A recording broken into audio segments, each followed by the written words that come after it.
wondering what to write about, trying to figure out what it's all about. Existentialist, am I worth anything or just a scout? That was great sounds of Washington outside on WNHHLP 103.5 FM New Haven. Myself, Prestige, with my partner in crime, Long Island raised, Elm City made, EZ BlueZ is in the building. Easy BlueZ, you're better with introductions more than me. Who do we have with us today on Behind the Brand?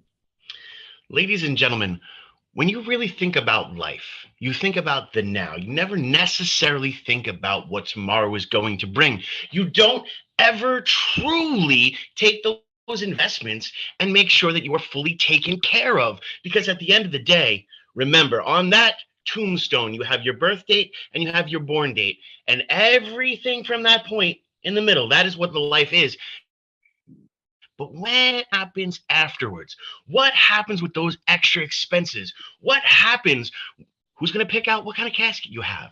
Can you afford these different things? There is so much that you can look on and move forward. We have had some incredible guests on here that have talked about making arrangements and helping people go through, but they never truly tell you about how to budget it correctly. They never truly help you grow. They never can truly take something so painful and make it comfortable. For that, I want you to put your hands together, not if you're driving. If you're driving, please keep your hands at 10 and 2. We don't need any accidents. But mentally, please put your hands together for the amazing, the phenomenal, some will even say the forward-thinking, Cori Nunley. Welcome, Benvenue. How are you? I am great. Thank you for that introduction. How are you? Every day above ground is a good day for me.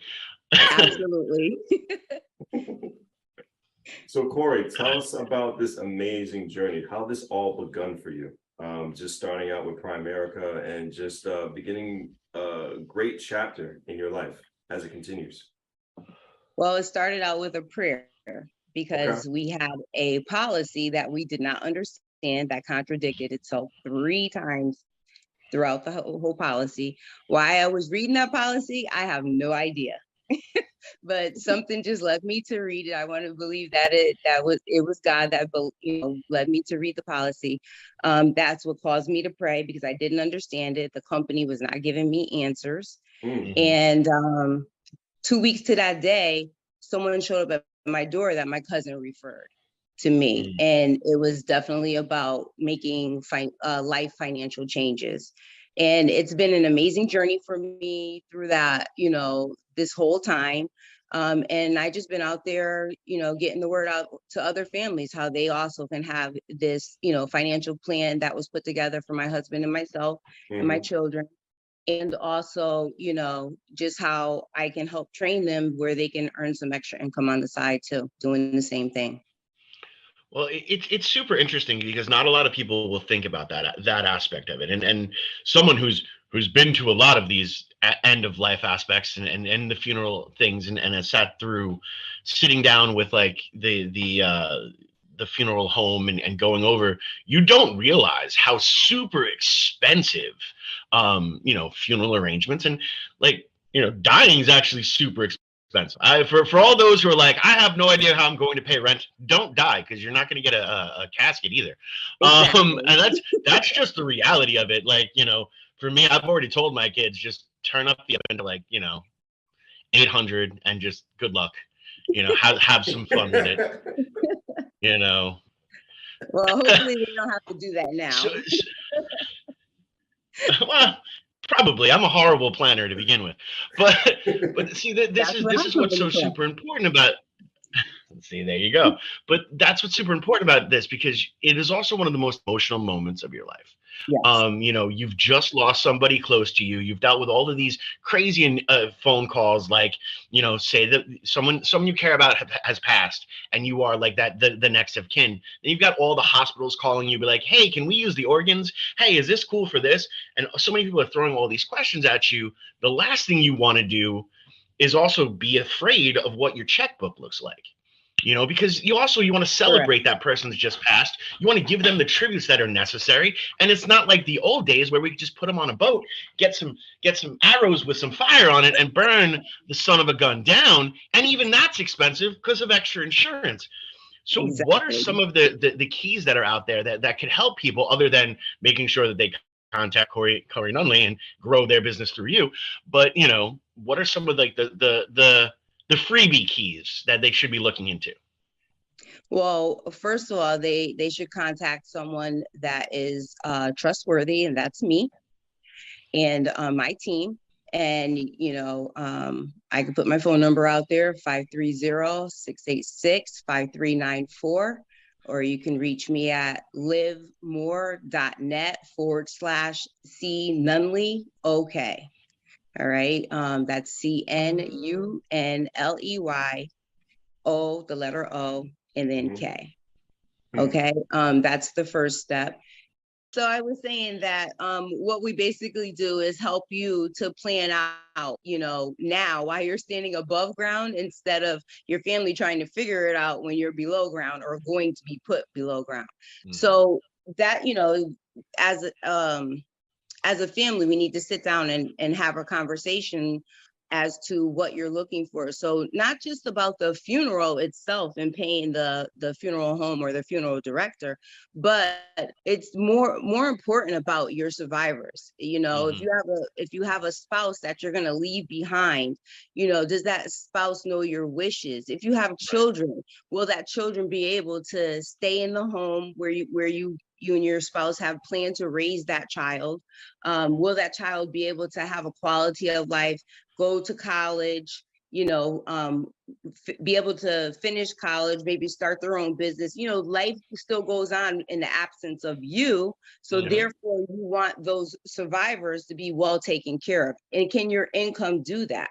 So we take a look at what your income is right now. We take a look at what your goals are. Maybe you, if you're not here, you still want, like for me, my husband and I, we had this talk. If I'm not here, I still want you to take the kids to these places. I still want our grandkids to have their college fully funded. So we do that through life insurance. But the beautiful part about it is, say I live a fabulous life and I live till I'm 120 years old. Will I have money or income be able to go that far? Will it carry me through that? Will I be able to hit my goals and dreams? Will I be able to be in, Mexico, Jamaica, Bahamas, 3 times a year, even when I'm not working? Will my dollars be working for me? And that's the most important thing. So we cover two main areas, living and dying, because just like Easy said, you got a bill when you die. There's a whole nother bill there. You got bills that you left behind. You may be in debt. We help you get out of debt. We're helping you to make sure that debt that you were paying to these other companies, that you're now taking that lump sum of money you used and you're putting it into accounts for yourself. So that you can have that financial independent life that everyone talks about, but no one really has it. And so that's what, we're working towards, my husband and I, and that's what we're out there helping other people to do as well, little by little. And, as one of my coaches says, inch by inch, it's a cinch. He's always telling us that, so, and that's what it's all about, getting these programs put together, putting your goals and dreams down paper, making it plain, and then being about it, actually putting it into place. No, and that's from 2 points, and I'm actually going to attack it from 2 different points. One of the things that you're doing is you're starting to really teach people how to build generational wealth. Generational wealth is so super important, especially for all the marginalized communities that are out there that have never had the ability to really do that, because they have been living hand to mouth, because the system is so broken and really is just built upon the backs of the marginalized. But the other thing is you're guaranteeing that your send off is going to be the send off you want it to be. Because I know, myself, I'm gonna have to plan all that out because my kids' taste sucks, and I don't want them to play crappy music at my funeral. You know what I mean? It'd be important to me that I'm represented properly. Exactly. But these are the things that we don't ever really think about, because one, it's terrifying to think that we're all mortal. Let's be real, when you have to do that. And then also there is that shame aspect of my financials aren't as tight as they should be. And now I'm taking it to this, stranger. and being at so super vulnerable. How do you negotiate people's through that vulnerability aspect? Well, first, there's no judgment, and me personally, I can't guarantee anything.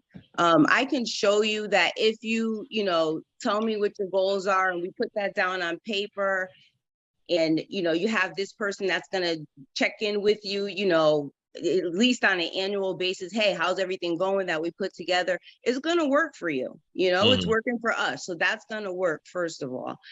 So that's basically what you want, is someone in your corner to be there to kind of hold your hand and lead you through. It's the same thing as when you go to the gym and you purchase a trainer or not. You purchase the trainer, you see goals. You go in there by yourself, you hit and miss the days that you're going to work out. You're in there, you walk into the gym, you're just sitting around looking at everybody else. You're not really doing anything. That's the difference. Do you want to hit your goals, or do you want to just kind of watch everyone else hit their own goals? So that's a big thing. And Easy, I promise that I will make your wishes known. God forbid that time comes. You sound like you feel like you're not going to have any hope, but you definitely will, have someone in your corner speaking up for you. But and like I said, the other side, it's not just about death. Like, of course, I hated talking about that. But what bothered me more is one thing that the rep said to me is, what will happen to your husband and your children in absence? That's when the death part wasn't the issue anymore. You know what I mean? I got my salvation. I know I'm going to heaven. I'm not worried about that part. The part that I was concerned about is, how would their life look? What would the picture look like if I didn't, join this business, if I didn't put my good foot forward and actually try to do something better, so that was the biggest thing for me. So I, definitely was okay with, putting my goals down on paper. Majority of the people I speak to, they don't have a problem with it, because we don't just speak about death, we speak about life. And the death part is if this happens, you have enough of this to take care of that. You know what I mean? And if you're living, and how are you living? Are you existing, or are you living? Does your pocketbook, support whatever it is that you want to do, wherever it is that you want to go, wherever your kids want to go? Do you have that type of support? Do you know how that even works? Do you know what it looks like? Like all that stuff. So once I heard that stuff, the death part didn't bother me. It was the preparation that I wanted to get into play and see, the numbers change in a positive way. That's awesome. No, it's super interesting, because as you go through, and I love that you are embracing it as per the quality of life aspect. Where it isn't just about the end goal. It is about making sure that everything is clicking through, and not just for the generations to come. Because no matter what, those who are parents they're playing the home game, as I like to say, those that are currently listening that are playing the home game, that are parents, you want the generation to be better, have it better, have it easier for you. And, yes, there is that whole principle of, you can't take it with you, so why bother? But I mean, to make sure that your kids can possibly throw that down payment on a house, or not have to live under the rule of a landlord for their entire existence, and actually own something and have that confidence to move forward. That is truly a beautiful sentiment. That is truly something that we should aspire to, and especially right now, when I mean, we can be honest here, we don't shy away from the tough questions. We are possibly at one of the worst economic times in U.S. history since 1920, the 1929 stock market crash. The dollar is devaluing left, right, and in center. Investment places are crumbling because of other people deregulating bank aspects, and now they can go be crazy.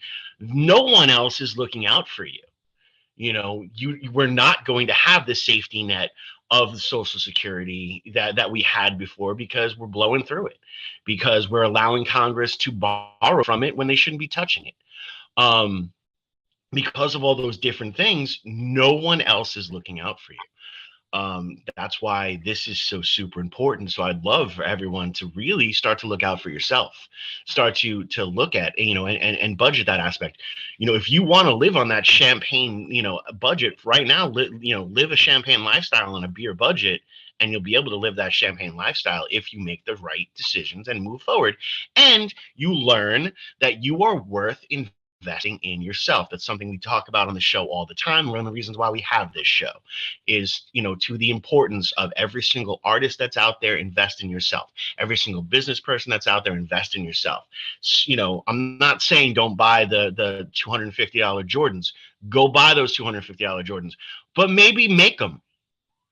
Maybe figure out how you can now sell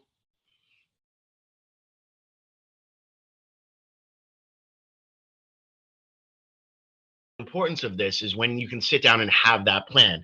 There's always those who fail to plan to fail. That is always a big thing, something that's truly out there. So as you are guiding these people, through, again, some traumatic stuff, because when you look at how bad everyone's finances truly are, and you look at the state of the world, as twisted as it is right now, it can be massively terrifying. Do you give them like an emotional support soda? Like how do you, do you take them out for like a last meal before like reality sits in? Like how does the first aspect happen? So I do make a cup of tea for them. There you go. We all sit down and have tea. But the first thing that we talk about is we talk about the education. So my biggest thing and my company's biggest thing, we are out here helping, the middle America get to their goals and their dreams and everything. We're not depending on the government to make sure that we have what we need, and so the first thing that we talk about when we're sitting down with families is education. We show them how these certain areas work. Because if you don't have the education and the backing, I can tell you all day what to do, but if you're not understanding it, it's not going to do anything for you. We're out here doing what's right for families, and that's the first part, making sure the families understand. So if you got to ask a question, to me, 10 times, 20 times over and over again, I'm that person that's there for you to make sure that you understand why you have the proper insurance, why you have the investment vehicles that you have, why you, in some of those investment vehicles, yes, they are investing and putting your money in the right places, but how many Americans say they want this, that, and the other, or they own property, but they don't have a will or a trust to leave it to their families, to make it, generational, even teaching your children how to be, have stuff to be multi-generational. I have a granddaughter who I, said one day, your children's children will benefit from this. And she was like, I'm not having any kids. Of course you don't think that, because you're 14 years old, but one day you're going to fall in love, get married, have kids, and your kids are going to need, your kids are going to want. And so I take that personal, that it's my, my right to make sure that my children's children are taken care of. And that's, and that's something that I really want. So that's very important that we, step forward and take care of ourselves, that, as you said before, that we're not depending on, Social Security and being afraid that we're not going to have enough. If we do the right things up front, and that's, sit down and talk to someone and really get the education behind, how money works, if you will, then, you won't have to depend on the government, because you'll have those accounts for yourself. You'll be able to, you'll have the right type of insurance policy, and not have someone telling you, oh, you can get only this or this out of your life insurance when that time comes. That's not right either. You need to, if your life insurance is your life insurance, it needs to work for you totally, and that's my model for that. And it's just, that's the big key right there, is education, understanding, knowing, what you need, what you have, putting it all together.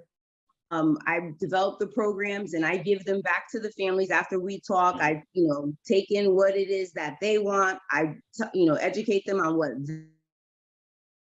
they need or what they want and how it's going to work.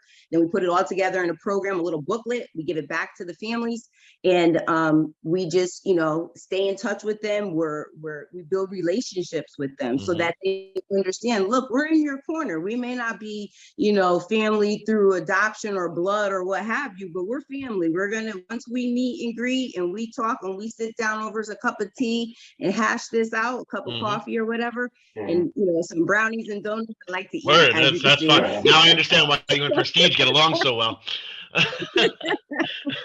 Getting along on WNHHLP 103.5 FM New Haven, myself, Prestige, and my partner in crime, Long Island raised, Elm City made, EZ BlueZ is in the building. We got the great Cori Nunley with us. Cori, I hope I lose your train of thought. Go right ahead. No, not at all. So so I was saying I like to eat. Word. Let's reiterate that. Yep.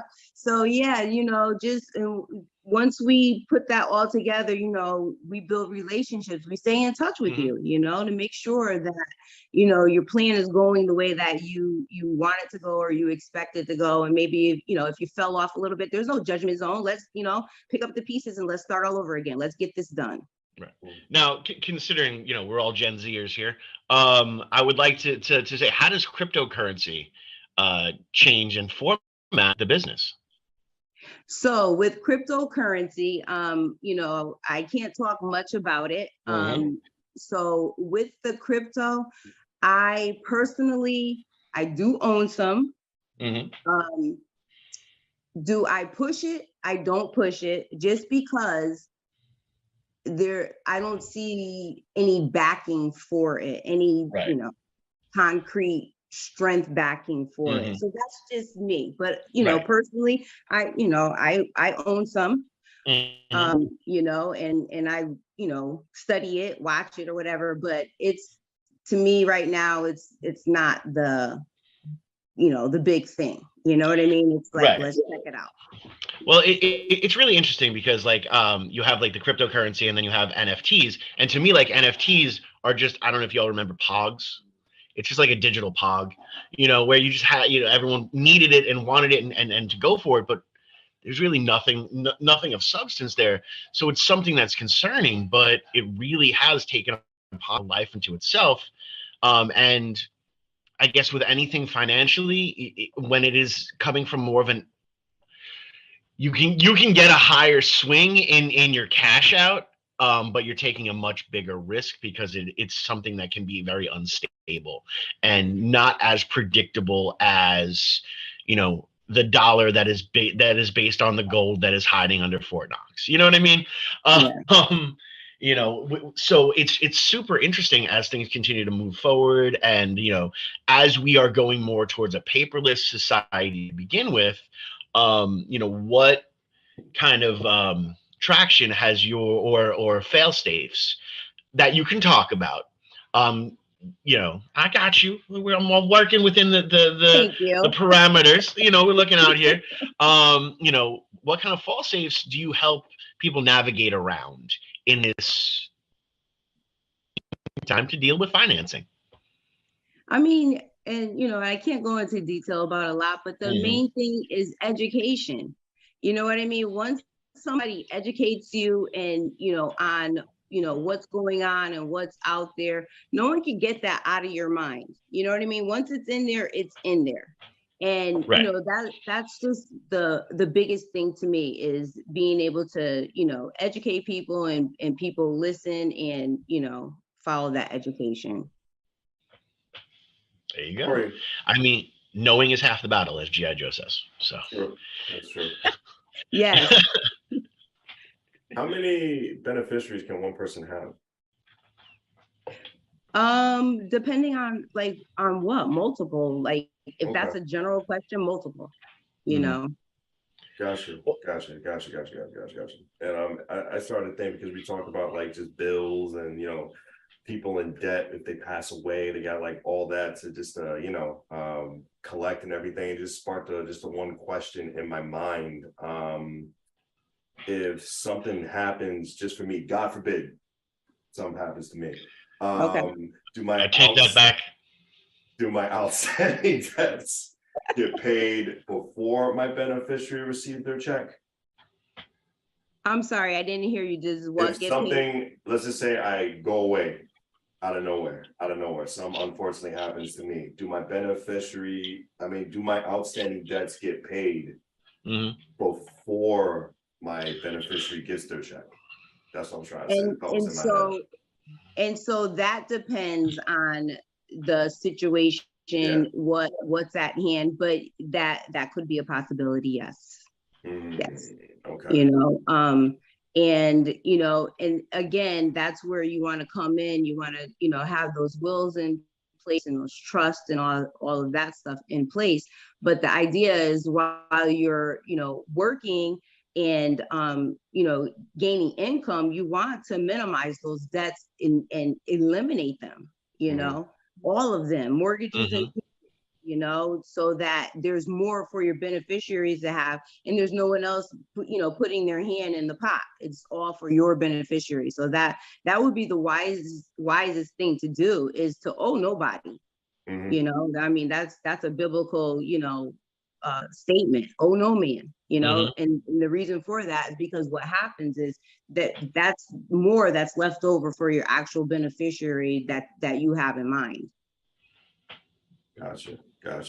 Now, when it comes to all the young employees that just come within your organization, how much do you impact them on financial literacy, and just like talking to them on that, and just consulting with them on that, because it's very important, because I never had that when I was younger.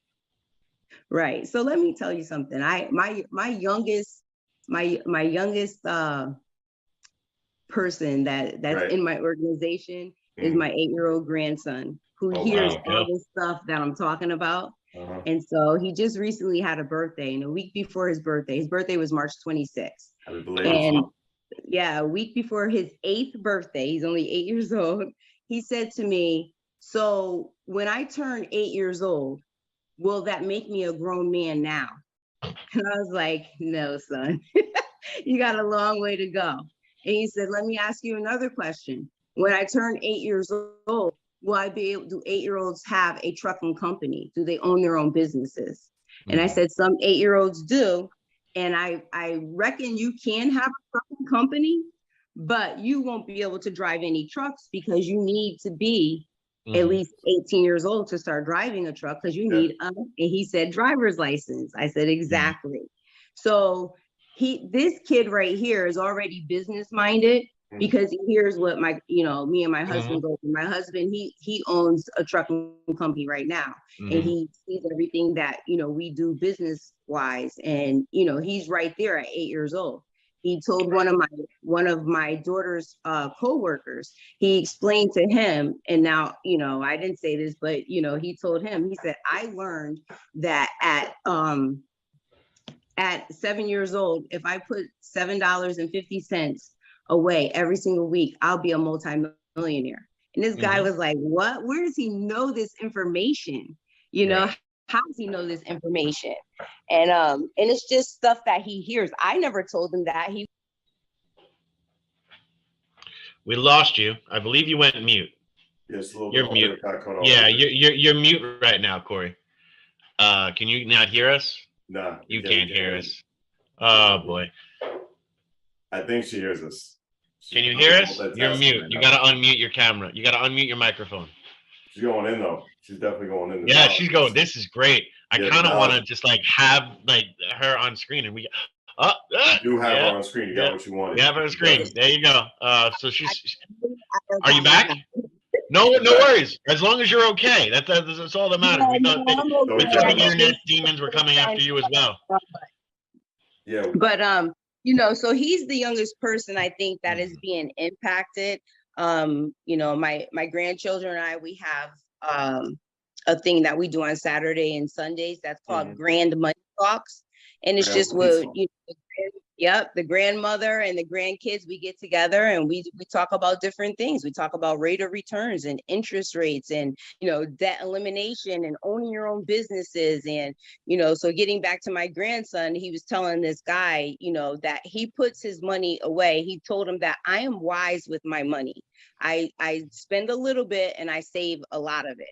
And this dude is like 8 years old. And, and this is stuff that we're not, saying like per se, to him directly. It's stuff that he's hearing around us, and then he comes to us with questions, after he's heard certain things. And I just think that's because of the environment that he's in.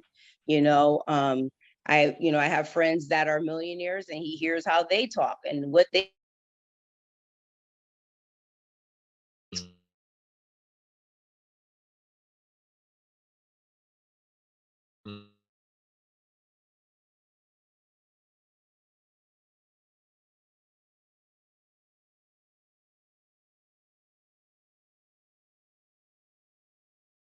8 years old. And this kid, the mindset that he has right now to understand and understanding money is amazing to me, because I didn't have that when I was 8 years old. You know what I mean? Like, please, I was like, give me 5 cents and I'm gonna go to the candy store and spend all of it. Exactly. Give me 5 cents. I'm gonna come back with from the candy store with probably $30 worth of candy. I don't know how the rest of that happened, but then I'm gonna take $15 of that. I'm gonna sell that, and then I'm gonna flip that, and I'm gonna turn it over to this and switch to that. It's super interesting, because what you're actually speaking of, and I'm hoping this resonates with those that are playing the home game. You're building a culture. You're building a financially responsible culture, and everyone that is involved in that culture are actually benefiting from it, because it isn't just the education. You're not just throwing facts at people. You're not telling people how to live. You're living it out. And this is the reason why your 8-year-old grandson can think like this, because this is the culture in which he is growing up in. And there are many people out there right now that the culture in which they are growing up in is hoping that the soup kitchen is going to open, because you only had enough on your card to get the bread that was necessary, and you've got a week of no school coming up, so two of those 3 meals a day is going to be absorbed, and you need to figure out how to do that. We are 100% products of the culture in which we are raised on. So when you can provide that information, but not just information, because especially those who are growing up in that hand to mouth culture, they become defensive, and you have this incredible spirit about you that you can bring that down, because you're not talking at the person. You're living the lifestyle that you want to live. You're living upon these ways, and you say, this is what worked for me. Let's have some tea. Let's see what we can take a look at and see what works for you. I'm in it as far as you want to be in it. I'm out of it as far as you want to be out of it. But like I can see that there's more to you than what you are currently living in. And that is so transformative. That is so, when it really breaks it down, it is very much as per your faith. It is that unconditional love aspect of it. It's that this can be for everybody, but it might not be for you. I just hope it is. And that is such a beautiful, beautiful way. So I want to give you your flowers for that right now. Give you one of those super hard signs. And easy. The other part is, even, and it's not so like cut dry. Maybe your first step needs to, get control of that credit card, or get control of the habit of spending when you don't have it to take care of it. You know what I mean? So that could be your first step. Maybe your first step is just, the mindset of, I can really, do this and learn this and obtain it. Some people, you have a lot of people out there like, I can't. We're like, no, we're not talking about I can't. Tell me what you can do, and that's one of the things that we teach the kids. Your first answer shouldn't be I can't. Your first answer to whatever the obstacle is how do I do this? How can I do it? don't start with I can't. So that, you know what I mean? So we just start with baby steps. It just might be a mindset. Maybe you just need to, just sit and talk with me for a minute just to, rethink, whatever the negative is that you're thinking, And that's the key thing, because unfortunately you're also fighting against the generational trauma of it all. They can't because their mom couldn't, because their grandmother couldn't. This is just what my life is supposed to be. This is all that I am valuable for. This, I'm only supposed to be getting up, punching a clock, and then going off of this mortal coil. Hopefully. Right. So it can be very, very difficult and very, very painful to understand. So I personally would always look at it as that first step is showing them their true value. And the value isn't a financial aspect of it, although we're talking a lot about the financial thing, but the true value of you as a human being, how incredible it is that we have this amazing computer system up in our skull that, pushes all this electricity that moves forward, that we can have these conversations. Our internal organs are so super delicate and so super important, just because you have that aspect. I mean, it states also in the Bible, God loved us all, that every single hair on our head is numbered. Exactly. We get so far away from that. Yeah. Because we are in a society that says you have to look like this, you have to act like this, you have to go through this. Yeah. We're told all the time what we can't do and how devaluable we are. And we are led to believe that we don't matter, whether it's a vote that doesn't matter, whether it's an opinion that doesn't matter, whether it is you are not part of that upper echelon that the laws are actually made for.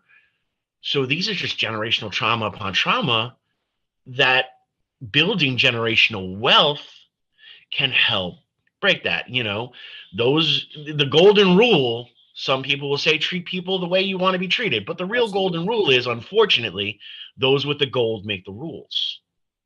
And you want to absolutely have the wealth first, not just always finances, but the wealth should be growing in your mind. Like you should be thinking of just like you said, you should be thinking of yourself that you are precious. If God says he thinks about you more than there is sand, come on, pick up a handful of sand and I want you to count every grain. God thinks about you even more than that. You know what I mean? Like, you're so right. Like we're so full of trauma nowadays and everything is microwavable. Let's hurry up and get this and hurry up and get that. And I want to hurry up and eat that. Nobody sits back like, back in the day. And, I waited for my grandmother to cook dinner, you have to sit there and wait. And how great was that dinner once it was done? It wasn't this microwave stuff. And it's the same thing with the mentality. You can't just be a jackrabbit about everything. You got to sit and think about some things and put them into play and be okay with it. That's the biggest thing. I feel like we're not okay with a lot of things as far as developmental. We need to know that it takes steps, it takes processes, and be okay with that. I have a coach has told me that embrace the process. And because you're sitting there like, this is not working, this is not no, it's working, it's working in a process. And and that's what you have to embrace and you have to do, especially as young people. I think they have an opportunity, don't get me wrong, as far as with technology and everything, they have that opportunity, but sometimes the whole process, the step-by-step is the part that's missing. They want to go from start to finish and then that's it, nothing in the middle. So So true. I feel like that's what needs to be worked through with everyone. Just take a step back, take a deep breath, and then let's start this whole process over again so that we can be better, so that we can, leave legacy. That's one of the things I was talking to my granddaughter about, that, we want to leave a legacy for you, but we want to develop that right in front of you, and so, that's what's important to us, and making sure that she's seeing the example that she needs to see. The boys too, they're, the boys, they get it, but more so her, because she's the eldest, and she's already 14. So, right. Well, she also has a little bit more of that understanding of of what that money is. She's going to be hitting the point where she wants to go to the movies with her friends, and she's Yep. she's want to do all those different type of social things that now costs money. And Yeah. there comes that point in time. I have that my oldest is 16, and she's got like 19 different interviews coming up for for Good. working, because it's necessary. WNHHLP 103.5 FM New Haven, myself, Prestige, and my partner in crime, Long Island Rays, Elm City made, EZ BlueZ is in the building. Cori Nunley is still with us, gracing her with her presence. Go right ahead, Easy. Well, it's super like amazing that you're continuing to help and grow this type of aspect, because again, you're giving people control.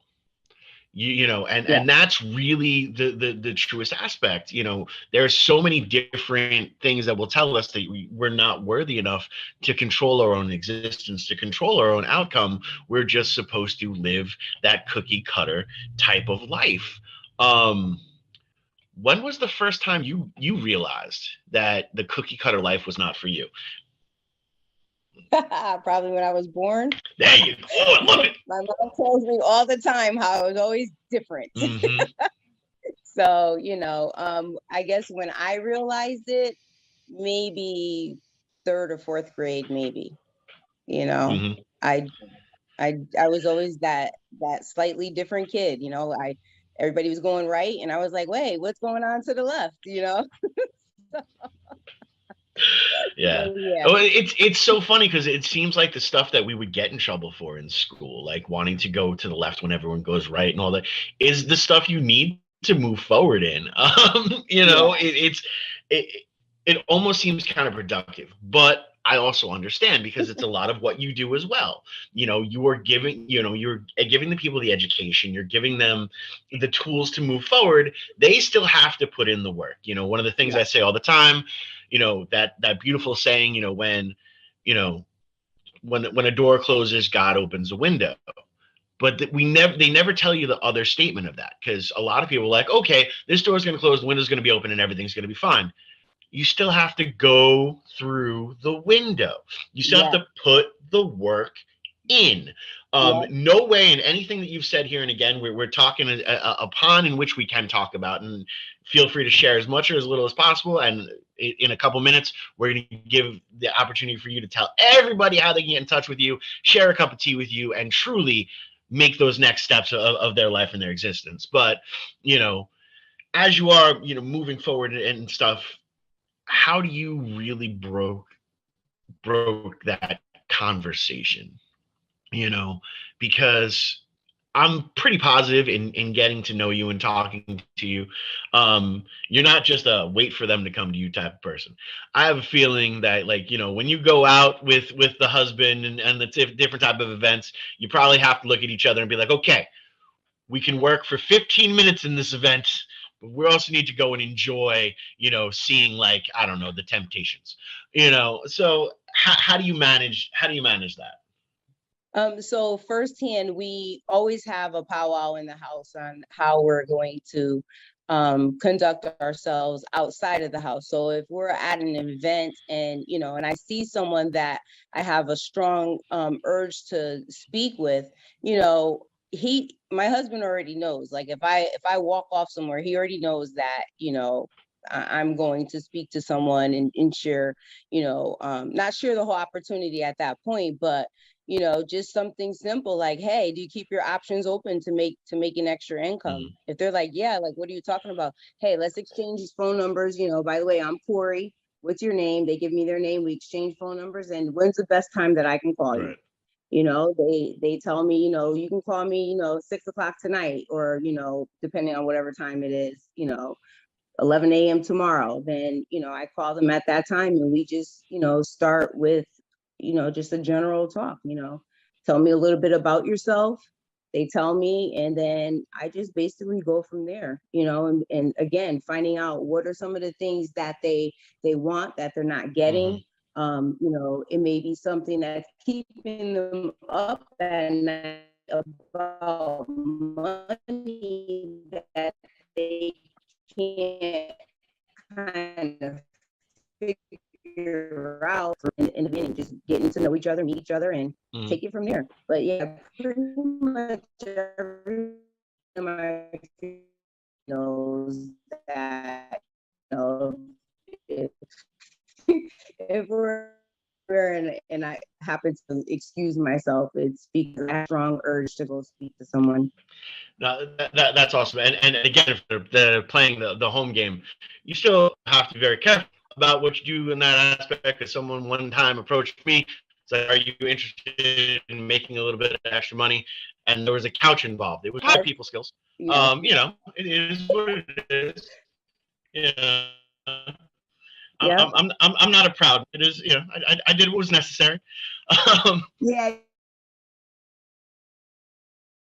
I was like, I said, you know, so what I do is, you know, I help people, you know, with Right. putting financial programs together, you know, so you have to go into a little bit more detail when you get that, you know, you go over and you talk to someone that was an ex-drug dealer. They're like, oh no, I don't do drugs anymore. Like, what? I wasn't even talking about this. So definitely, you know, you can kind of, you know, got to pinpoint, you know, what you're showing or offering people. But most of the time, just that general question, they'll say, yeah, I am, you know, doing what, you know, business people. So yeah. Well, no, it's and again, like I love the fact that you actually mentioned like the you know, dealing with that, like with an ex-drug dealer and stuff, because to me, they shorthand themselves so much. They have so much of an understanding of what business is really like. They know about supply and demand. They know about overhead. They know about, you know, all of this kind of stuff. But because they learned it on illegal, you know, they learned it in the street, in the street community, instead of learning it in a classroom or a financial aspect here. But unfortunately, we're getting the big hook. The Apollo curtain is being pulled upon us. There's so much incredible information, and I really hope everyone hits you up to fully get all of this information. Right now, we want to give all of this time to you. It is your time. Tell people how they can get in touch with you, how they can get some tea, how you know, they can help grow and build. Their next step is contacting you. So please tell them how they can do that.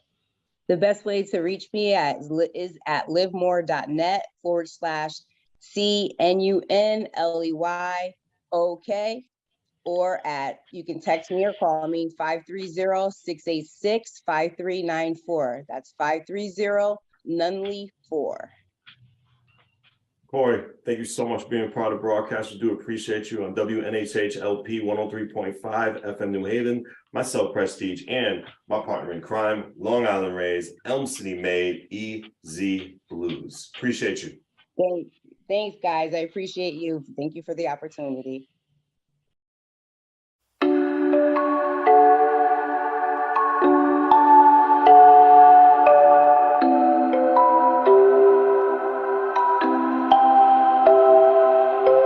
Wondering what to write about, trying to figure out what it's all about. Existentialist, am I worth anything or just a scout? I don't know.